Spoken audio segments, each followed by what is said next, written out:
Planet Helem, long-range scans show a functioning weather tower. We believe the next clue is inside of it. Coming up, Captain Burnam and the Discovery crew embark on a quest to find the next progenitor clue, leading them to a planet with a pre-warp society. We are so grateful to you both. Your sacrifice will bless Helem for many seasons to come. Sacrifice? Tilly, get out of there, now. However, their undercover away mission takes a dangerous turn when Tilly inadvertently becomes a sacrificial offering. Tilly, I'm coming to get you. Discovery, if you cannot beam her out, beam me in, as close to that chamber as possible. Can Burnham rescue Tilly without blowing their cover? You beam me in now. You'll be revealing yourself to a pre-warp civilization. We are not letting them die for no reason. Or will she be forced to violate the Prime Directive to ensure Tilly's safety? All this and more. Coming up on the Star Trek Discovery edition of Energize. Energize.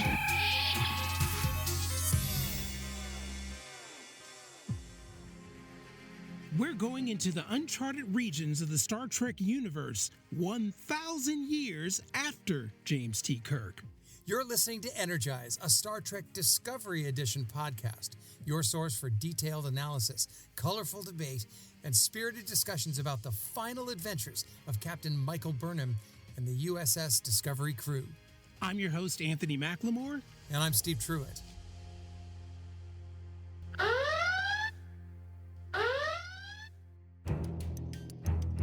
This week, Burnham faces a pivotal moment where Starfleet's revered Prime Directive is challenged, forcing her to weigh the value of adhering to the rule or saving Tilly's life. Will Starfleet's principles take precedence over the urgent need to save a friend and crew member's life, or will the latter prove to be of greater importance in the end? Here's a warp speed recap of Season 5, Episode 6 of Star Trek Discovery, Whistlespeak. Planet Helem, long-range scans show a functioning weather tower. We believe the next clue is inside of it. Any life signs down there? Humanoid. Definitely pre-warp and pre-industrial. Okay, so the Prime Directive will be a concern for us too. Greetings, compeers. Sounds like you're headed to the High Summit. Yes. Maybe join you? Of course. We're eager to enter the High Summit. But you could get in if you wanted to. You just have to complete the journey of the Mother Compeer. Then I make the request. Tilly, we solved the interference issue. Where are you now? I'm in the temple. We are so grateful to you both. Your sacrifice will bless Helem for many seasons to come. Sacrifice? Tilly, get out of there, now. You beam me in now. You'll be revealing yourself to a pre-warp civilization. We are not letting them die for no reason.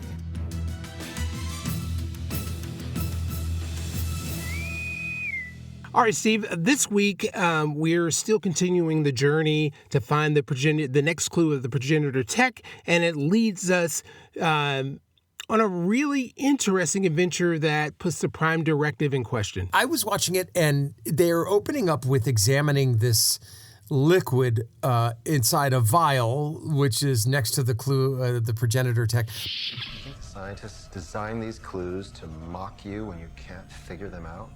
I think this will work. It better. Yeah, so it's just clear water, and like not just clear water, but like distilled, and they're doing every little examination possible, and there's nothing about it that's interesting or different or anything. Yeah, and so I at this point I'm like, okay, we got distilled water. What are we going to do with this? I mean, how do you how can you, if you're doing all this chemical analysis on it and nothing's in it, in the form of nanotech or some, something like that that's leaving a trace, then where do you go? Right. I mean, and they're stumped. But of course, we know it's going to mean something. It's just like, okay, like, what is this? So Burnham walks in. She smartly suggests maybe some kind of historical or anthropological approach instead of a scientific or chemical one. If chemistry isn't the solution, try history, anthropology. Try planets where distilled water had cultural or symbolic significance 800 years ago. and include worlds that had severe droughts and would have needed rainwater alternatives. And she's like, let's chunk it down here. Planets where maybe drought or cultures where distilled water had some kind of significance. And there's a lot of them. Yeah, like 800 years ago. Right, Yeah. and there's a lot of them. But, you know, the thing I like and dislike about this, and I understand why they have to do it, is they get to these clues really quick. And it's funny to me how someone else hasn't discovered this and gotten through it just as quick. But they burn through it. But they have to, because we've only got an hour. And we only have 10 episodes. So, of course, they have to. Yeah, well, they've been looking at this water for 2 days. Yeah, that's true. Yeah. Doing every mechanical or technological test on it. Yeah, that's a good point. Like, you know, we've been looking at this for a while. Yeah, they cut that part and just say, well, it's been 2 days, right? So, yeah, that makes sense. So, Burnham then meets with Kovic. I assume I'm here because you have a lead on Mullen Locke. No, not yet. The USS Lockerer is handling the search. This is Discovery's mission. Finding the progenitor's technology is Discovery's mission. And you seem to have your hands full at the moment. You know, in that weird meeting room. Kind of the Matrix. This is the Matrix. Yeah, very. Good point. Yeah. And so, you know, Burnham informs them, you know, that they're having difficulties deciphering the next clue. And Kovic states that, you know, each of the scientists that made these clues, you know, they did it in secret, using their individual field of expertise, and suggests researching the vial's creator. Now, how does Kovic know all this? He's this kind of... I'm still not sure who this guy is. He's like Swifty Lazar meets God. Yeah, I still don't trust him. He's mysterious. I don't know. I still don't know what his what motives does he do are. for But remember, he Starfleet? holds the cards. Yeah, I guess so. But is he like Mr. Master Starfleet or the president of something? I'm still not sure what he is. No, he's just their head science consultant of Starfleet of the Federation. So, you know, I'm like, okay, anytime he's involved, I automatically mistrust him. Yeah. Because I just don't know what his motives are, and he keeps all of his cards to his chest. Especially in the holds all beginning. his cards close. Right, in the beginning when he's like, I can't tell you, it's classified. Like, dude. Yeah, I find it hard to take orders when I'm given only part of the information. Yeah, and that's how they feel too, of course. So, but he provides the list of names. And, you know, what I like about this is he does it from a legal pad. Knowing the identity of the vial's creator might prove useful. You found the names of the scientists. I can be resourceful. He goes, I still like paper, and this is mid-20th century legal pad, and I don't know, there's something about that I liked, but I think it probably speaks more to some inside joke about the actor or something. I'd like to research that. Okay. So we next see Culber speaking with an interactive holographic version of his long dead grandmother, and he's speaking His in Spanish. abuela. Yes, his abuela, and he's, you know, needing a recipe for mofongo. So I take it that he is Puerto Rican. Yes, he is. Yes. And this is some form of grief alleviation therapy. Quiero cocinar nuestro mofongo papal, pero no recuerdo la receta. Nene, yo no tengo tiempo para mofongo. Yo tengo pacientes que ver esta noche. Yeah, and it's an interesting thing because, you know, he teed this up a couple of times. In earlier episodes, he mentioned his abuela. And so, one, I think that they are trying to give more dimension to his character, which they should have a long time ago. And two, it's obviously a tee-up for what we're seeing now. And, you know, she's kind of helpful, but in the middle of it, he has to stop and, like, really examine, is she helping him or not? Because he's just not feeling the same since he was inhabited by Janal back on that planet. And I'm trying to figure out what really is. He doesn't even know what's going on with him, and I can't figure it out either. Well, remember, I've been saying that I feel like Janal is still floating around inside of him. I don't know if he is completely Dr. Culber. Yes, that could be it. We might see something here. You know what else he could be is a progenitor. Maybe Janal was a progenitor, right? So, you know, maybe it's kind of like an advanced Trill thing where one of the progenitors is actually a Trill and he's 13 billion years old or something, right? And that's why, Hugh is feeling this way. Yeah. I'm going to put my wild guess down. Maybe Janal is still inhabiting as Culber as a way of making sure that Discovery and their crew, their intentions are, honorable. Okay, I think that's a really good guess, and I'll take that bet with you. I think too that he will probably end up doing a Wesley Crusher Traveler kind of expansion where he leaves Paul and he says, I'm meant for something bigger. Maybe he becomes part progenitor. I think he goes off into the universe and becomes multidimensional. That's me. Remember in the first season, he got caught up in the mycelia network and died. Well, yeah, he was killed, but he was still in the mycelial network somehow and then was able, was brought back. Yeah, but he's gone through quite a few transformations, and I think we're going to see something bigger for him in the end. I think he goes off into the universe. I do. Yeah, and so he tries, he changes the parameters for the hologram, and his grandmother basically says, while you're looking for the spiritual, maybe you should be looking at the physical. Yeah, I like that too, which is a weird thing for that to happen because she is such a spiritual being to him, and obviously she believed in the spirits and all of that. So that is an interesting take on it. Zora, how many M-class planets were on the Nobulan trade routes when this vial was created? 15. And how many of them were dry enough that water would need to be harvested in that particular way? Only one, Captain. Helena. So Burnham, with the help of their computer, Zora, and through deductive reasoning, the group determines that the planet where the distilled water came from was... It's Halemono? I can't even pronounce it. Halemno. Halemno, yeah. Halemno, yeah. Something like that. Hello, it's me. Yeah, and what's interesting about this is they get to the planet and it's all dust except for this one. I really like this idea.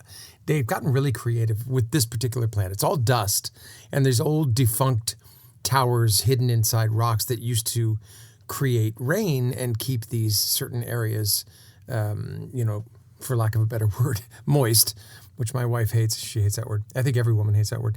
But there's this one spot left. One tower's working and one spot left where these people are living. And they're like, that's where the next clue is going to be.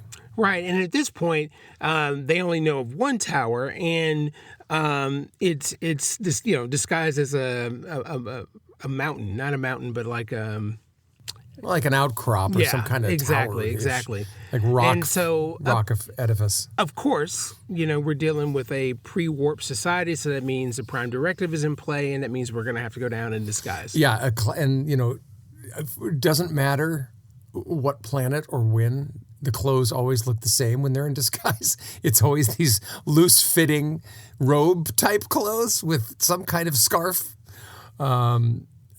So, yeah, I think, you got to dress for comfort, especially down on the planet. But the interesting thing about that is, was that clothing commensurate with the conditions? Because it's so dry everywhere, and they celebrate the rains.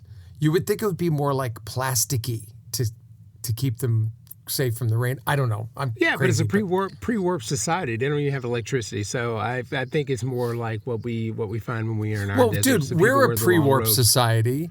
We're a pre-warp society. Yeah, but we have electricity. And yeah, I know. They should just say pre-industrial. Yeah, they should say pre-industrial. Yeah. So I could see how they're just, sewing clothes, and it's more like I just took it like the desert, because you used to always see in the deserts in Africa, they wear what we would think would be a lot of clothes, but it's actually cool for them. Yeah, because it's loose fitting and very thin. Exactly. And it covers their skin. Yeah. Yeah. And one thing I did notice, where's the bridge crew? You brought this up last week. Yeah, normal bridge players aren't even around. So this may come into play, or listen, here's my two guesses.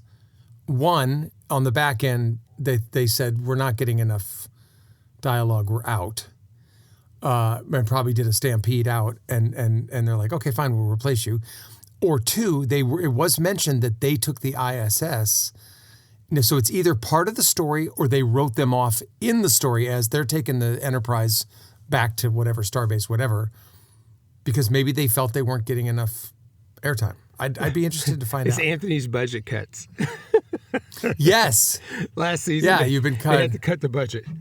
Yeah, that's your theory about everything. They don't have enough budget for it. When they announced that that Discovery was going to end, they had to do a bunch of reshoots, and maybe this was part of that. That's what I know happened behind the scenes. They did like a month's worth of reshoots. Interesting. Okay, so instead of leaving a cliffhanger, they're like ending the whole series. Yeah.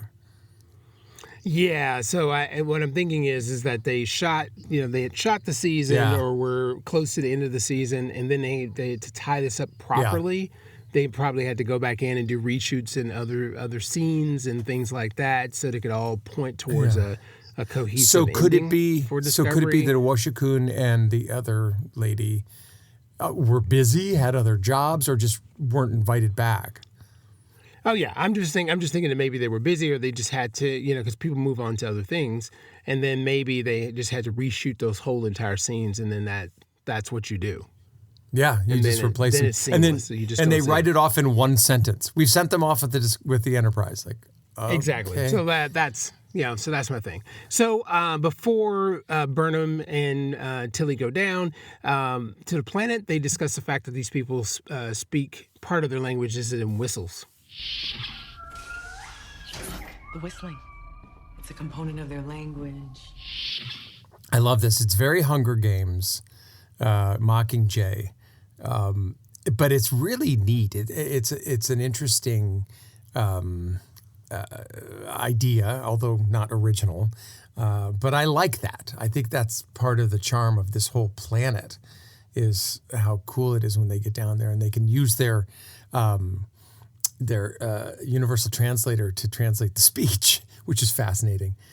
But then they get down there, and I get really upset about something, and you'll understand this, is they use what's called a retinal tricorder, where one of their eyes glows blue. Now, I think that's brilliant.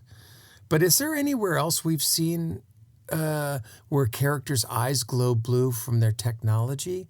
Can you think of anything, Anthony? My book. Yeah, there you go. The Mindset Chronicles. Yeah, that's what it was. I wrote that 3 years ago. Yep. Okay. All right. Well, it went blue, and then I guess it conformed to their other eye. But yeah, very interesting. Very interesting indeed. Yes, I got upset, and I thought, well, did they steal it? And I thought, well, how could they? No one knows about my book. I talk about it all the time, but, I'm not famous yet. So it's one of those times when it's like, the same idea goes around, and it seems like someone stole your idea, but I'm sure it's not what happened. Oh, yeah. Paul, I need your help with something. Can I pull you away? I'm looking to do a full neuroscan on myself, and I could use an assistant. Neuroscan? Is everything all right? So back on the ship, Culber asked Stamets to do a full neuroscan on him, and so at this point I'm like, okay, we're going to find out that Janal is still in there. And they don't, at least not from a physical standpoint. They're looking at the brain, and it's like there's absolutely nothing going on with you. And Hugh is like, well, yeah, but there is, right? And so if it's not spiritual and it's not physical, what is this? And, in true fashion, Hugh's husband is going to say, listen, keep exploring. Yeah, now I'm really interested in where this is going to lead, because I think we're all going to get a Scooby-Doo moment at some point. Okay, so you're really convinced it's Janal. It may be. But I think what happened was that he tapped into something bigger.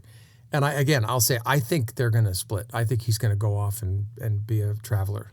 All right. Oh, yeah. Well, everyone, we have two theories. Who will be right at the end of this season? We will see. Stay tuned. Find out. Yes.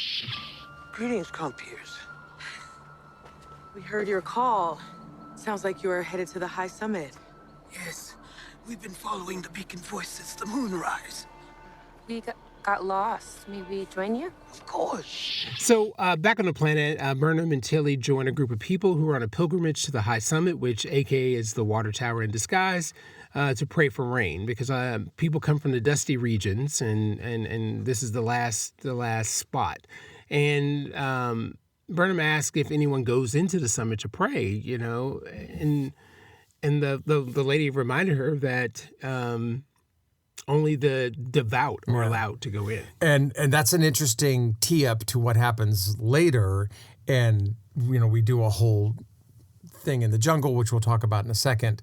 But something interesting happens in the moment there. One of the older ladies who we're talking to and is walking starts to choke and get really choked up by all of the dust in her lungs that have been there forever. And she needs treatment. And of course, Prime Directive, they can't fix her.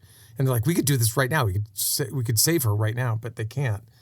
So they try this, the islanders is the way I want to put them, what I would call them. They have this kind of vibration bowl, and these vibrations create this trance within Burnham, and she passes out.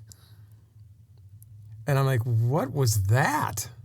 Yeah. Then she wakes up and it's like the sound waves, for people when they first experience it can overtake them. But the lady is healed at everything, and that the vibrations drew out the dust. But why did she pass out?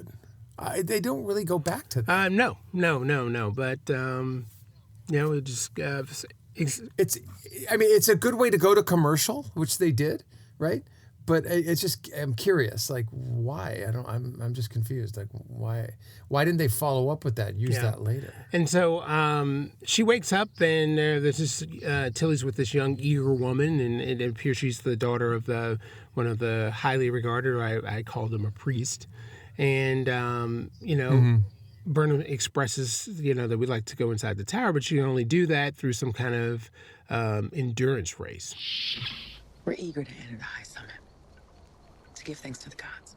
The gods do not require you to enter the temple to give thanks. But you could get in if you wanted to. You just have to complete the journey of the Mother Compere. Then I make the request. Nothing's more important to us than entering that summit. Yeah, but what we find out, though, is that it appears that it hasn't rained in a long time, because even in the green spot, rain hasn't fallen. You have people who are pilgrimaging from other parts of the world to this spot. And before the race, too, Burnham is, talking to Discovery, and they've figured out that there's other water towers that are not functioning, and that's why the folks have, like you said, have come. I did a historical regression of Lemno's weather patterns, and the data indicated that there might have been other weather towers in the past. We sent down a team of dots into the dust storm, check it out.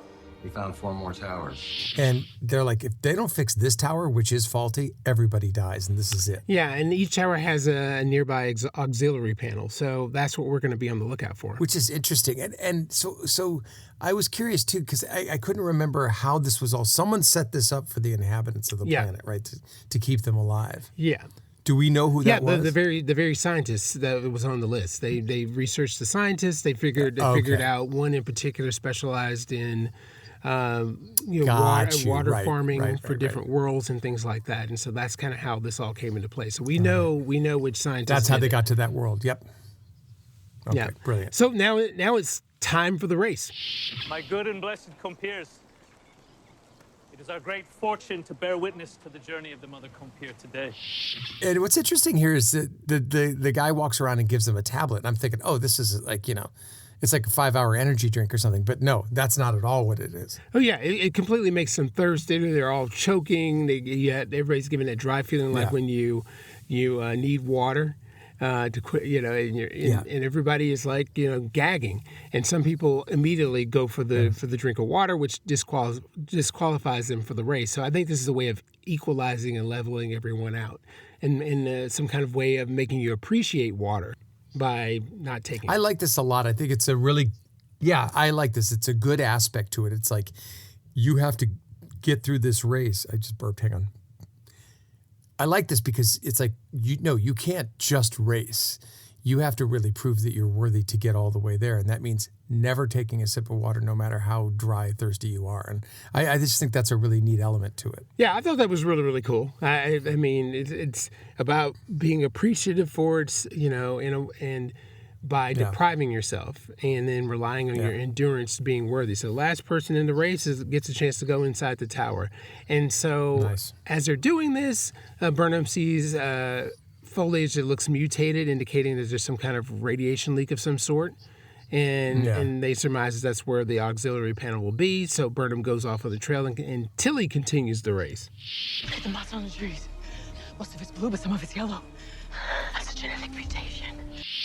Yeah, and she's like, she had some running in her background.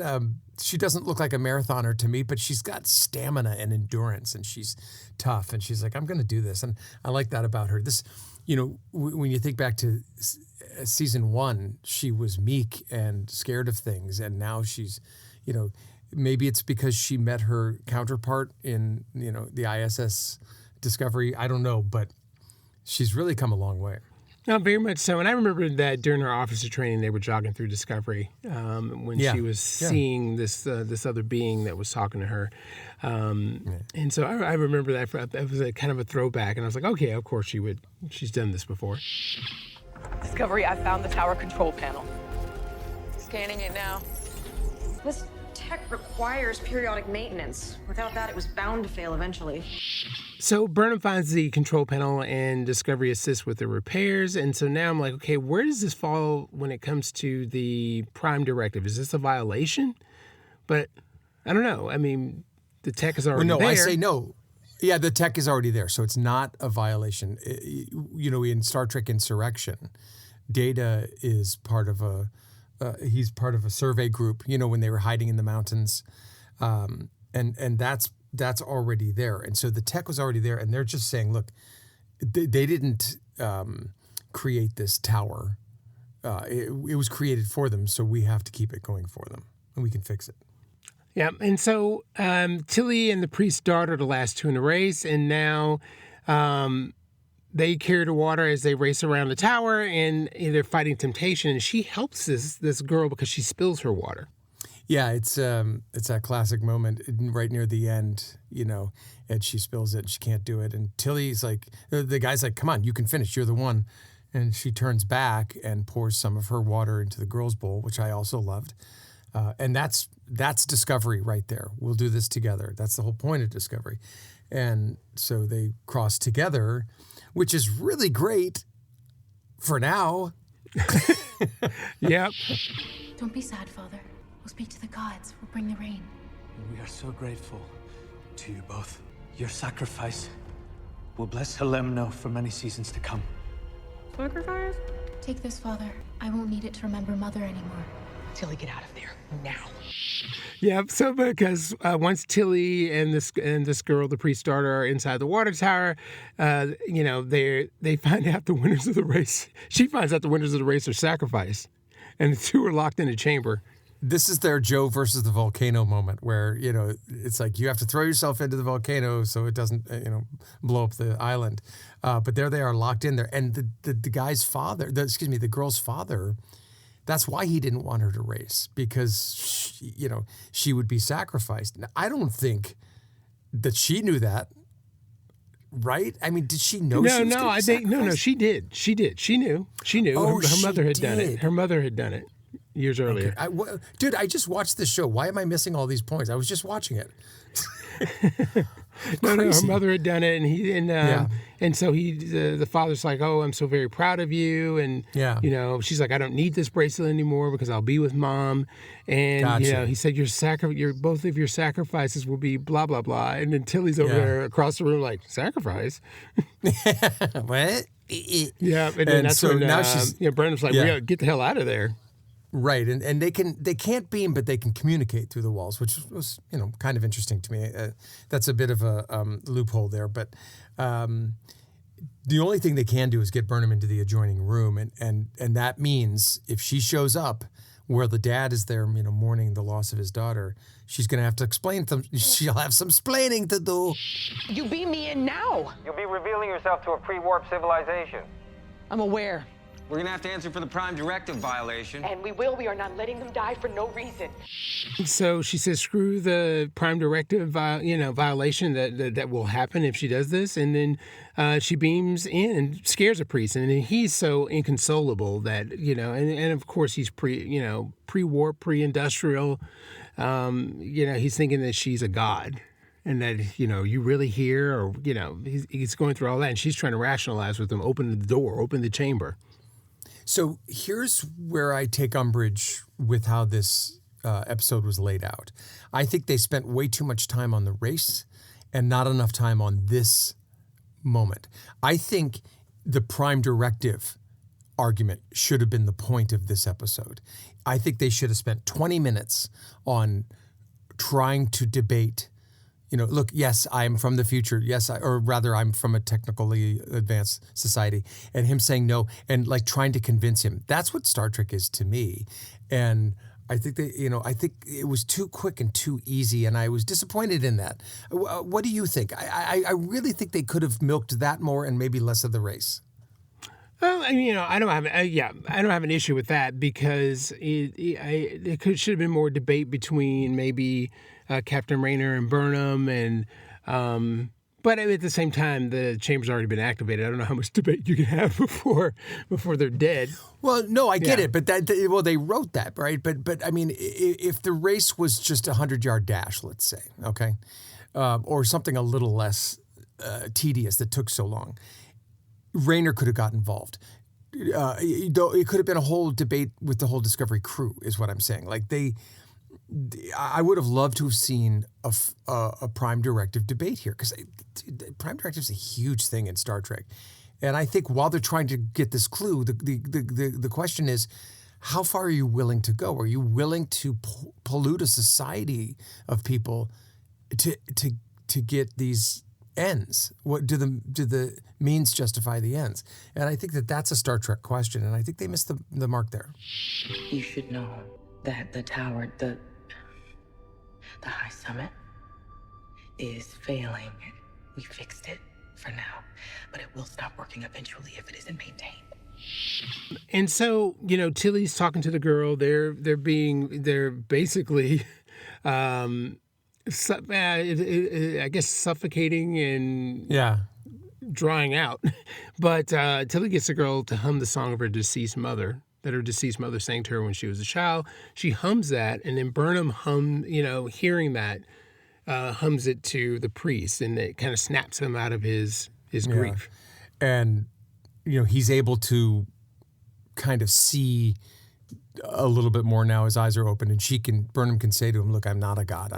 I'm just not from this planet, and I have future tech, and, please let me save my daughter. She tells him, look, this is not spiritual.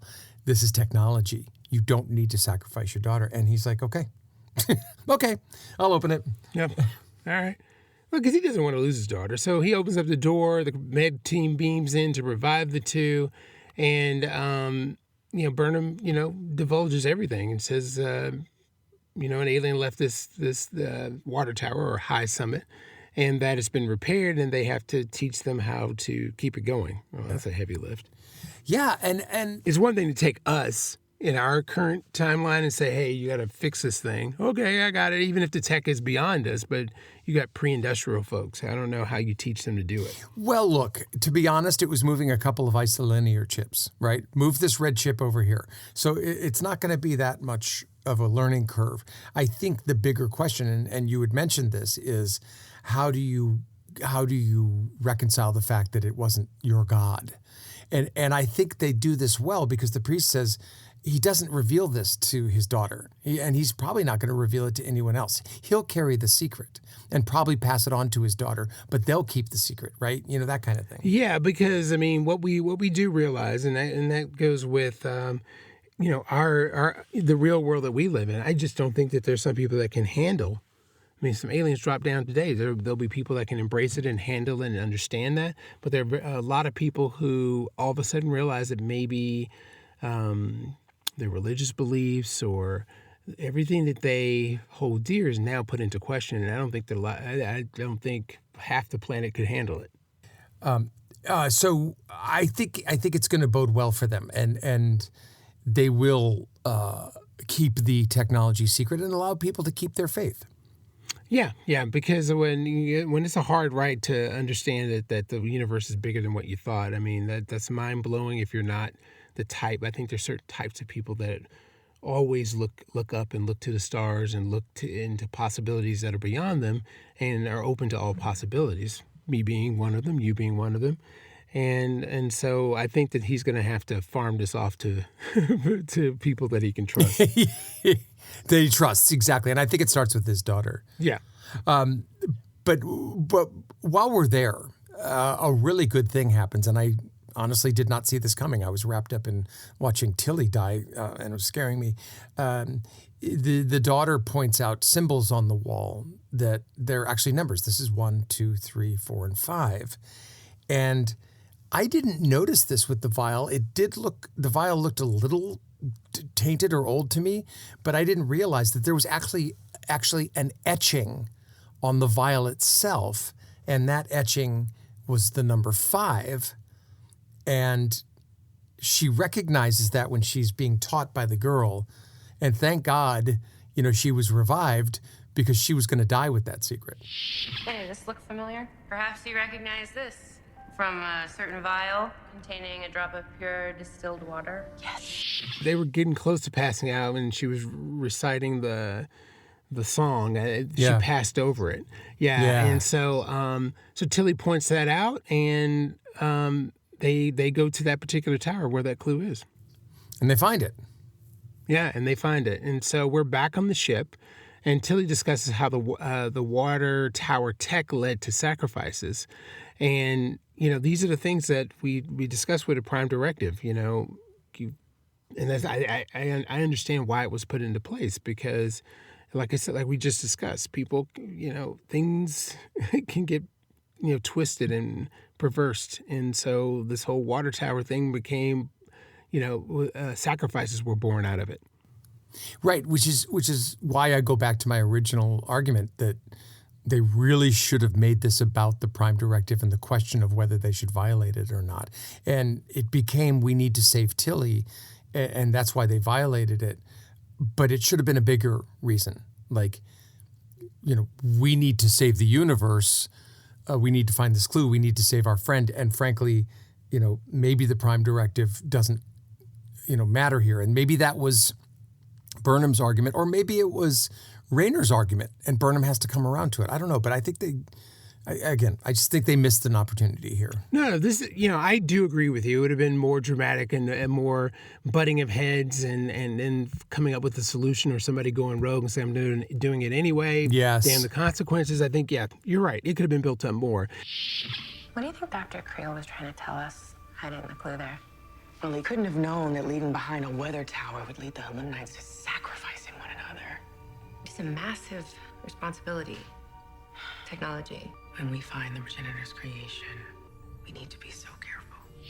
But I love this conversation that Burnham and Tilly are having, because it's something that we've discussed since the very beginning, is that, while I'm very interested in finding out the story of the progenitors, what happened to them, why did they seed the universe? I mean, I think we know they felt alone, but this whole debate as, do we need to even, utilize, find this tech? I mean, there's a lot of great benefits but at the same time, we're basically dealing with a Genesis device, and what happens when it gets into the wrong hands, Con. Yeah. And again, that's another question, is should we leave this alone? And the answer always is yes, but. Yes, we should, but someone else who's power hungry or crazy or whatever is going to get a handle on it. And that's the conflict of every hero, is I know what's right, but they don't, and I have to stop them. And that's the burden of a hero, like our folks in Discovery. Batman, it's like, I need to stop people who are crazy with power. It's every hero's issue. Yeah, you have the debate here with Lucius Fox about using the sonar tech. Exactly. But the thing is, my guess, and I'm gonna put this out there for everyone. My guess is that when they find this progenitor tech, there's going to be some buyer's remorse, and I think they're going to pull a stunt where they're going to re-hide it, or somebody's going to be tasked with, protecting it for the ages. Somebody or Hugh Culber. Here's what I think. I'm going to dovetail off what you just said. I think you're right. I think they are going to hide it, and I think Hugh becomes the what would we call it? The caretaker of the tech. I think that's what he's going to do. That's his purpose. Because all this speak with Culber is leading to something, and they don't ever just throw ancillary stuff in there. Okay. I'm like I said, I can't wait to see how this ends. I've really been interested in the show this season, and it's leading to something. Yeah, it's been good. They made a wise choice going this route. So good job to them. And I'm sad. I am sad that they didn't do this in season 3. This could have been season 3. They get to the future and they realize, yes, there was a burn, but they're not going to solve the burn. They're going to, the burn was everything was destroyed and we've had to rebuild. But the bigger issue, and if this was season 3, I think they would have gotten 7 seasons. Oh yeah, if they hadn't blown season 3, I think we've discussed this before. It was the perfect setup. Starfleet destroyed. Relic ship with the only technology to jump around. Oh my God. So they give their tech to Starfleet so they can jump around, and we find out who actually defeated Starfleet. Could have been all of season 1. Right. That would have been amazing. Yes, because I thought that's where they were going. I was like, who beat Starfleet? A whiny child. A whiny child. I mean, I just can't even begin to say how disappointed I was. Not just in the season, but how they ended it. And I'm thinking, who is in charge of this? What are they trying to do here? And a lot of fans rejected Discovery in seasons 3 and 4, myself included. I mean, I watched them. Yeah, rightfully so, because it was just poor really choices. Bad choices and like eye-rolling experiences and the whole. The other thing we didn't necessarily talk about was Adira in this episode. She did help to figure things out. But I gotta say, I'm a little over her. Like, okay, okay, yeah. Like, it's kind of this Generation Z awkward acting, and I just want her to just kind of not act and maybe just be a person. I still don't know why she's a character on the show. Yeah, come on, join us in Gen X type. Yeah, exactly, right. and this is where I finally feel like an old man. It's like.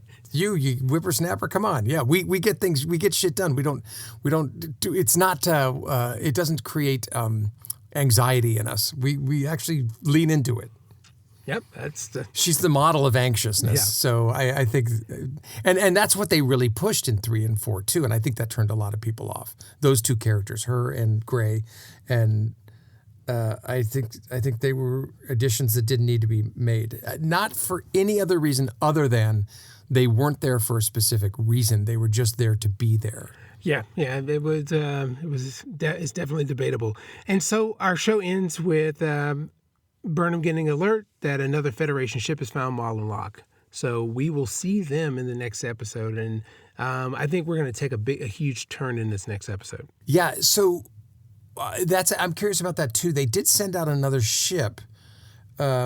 Curious why. What does that ship do? Where they are? So yeah, I'm really interested to see. And look, we got 4 episodes left. I think they're going to turn up the heat here. Oh yeah, they have to. This has to build up to some kind of a major crescendo, and we have to send the Discovery crew off right. So I know that they did this, and that's why they had a month of reshoots to fix things and to bring it to a point, a worthy finish, and they deserve that.